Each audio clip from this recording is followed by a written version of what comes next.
So self-improvement is actually a bunch of just cope. I'm not even gonna lie. This whole self-improvement, self-help genre, it's all cope. I'm just gonna let you know right now. It's basically just another way of trying to like be productive but not actually doing things in the real life, you know? So it's like, reading books, meditating, gratitude journaling, cold showers.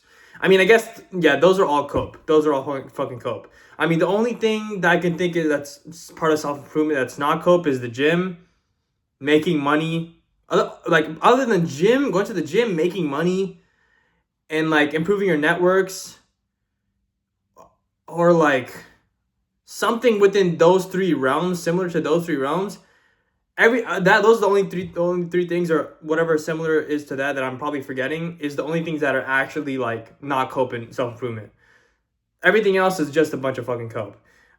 It's just another way to feel productive without really actually getting anything done. It's kind of just like self masturbation. Is that the right term? Self masturbation, or is that the right term?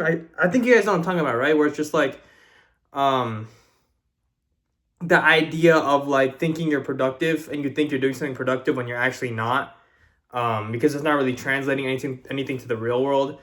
I mean, I mean you can count hygiene too. I mean, skincare, I guess that's important, but other than like those four things I mentioned, plus or three things I mentioned, plus now I guess hygiene or skincare, other than basic hygiene, skincare, other than those four or anything similar to that, everything else in self improvement is absolute cope. And I was stuck in this, even reading books too. I mean, unless you're actually applying what you're reading in like these self help books, that's also a bunch of cope as well. And even then, I'd say like, even if you are applying what you're like in real life to what you're reading, it's not really. I would say for most people, it's not really the best ROI of your time. Like, ROI, for those of you who don't know, return on investment, with like these whole like self-help genre books. Like, it's like I was caught in that trap too, so I can explain this really well.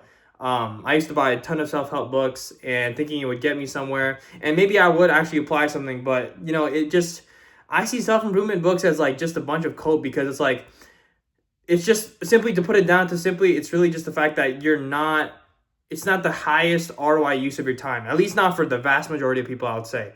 Like, if you're not like already where you want to be, or like maybe let's just say like, if you're not making money, or if you're not making, let's just say you're not making a lot of money, or you're not making enough as, or let's say if you're not making as enough money as you should be or you want to be, then reading books is not the best use of your time.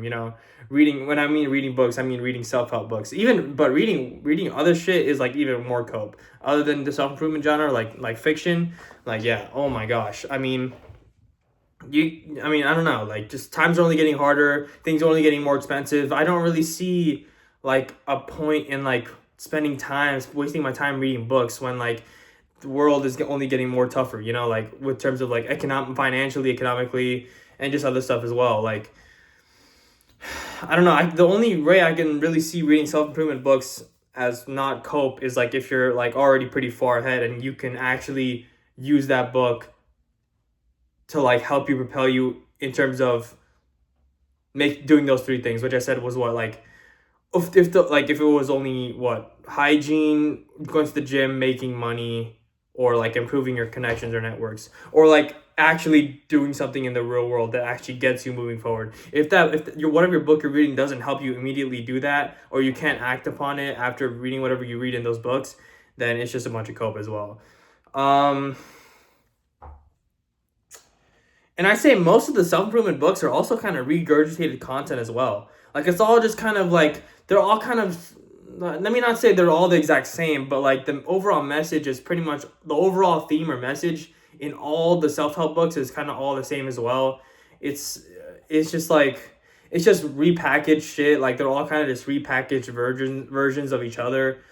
Um, and I got caught in this trap too. I bought a bunch of self help books years ago and thinking it would get me somewhere, and it was just like a dopamine spike of like thinking I was productive and getting somewhere, but I wasn't actually getting anywhere.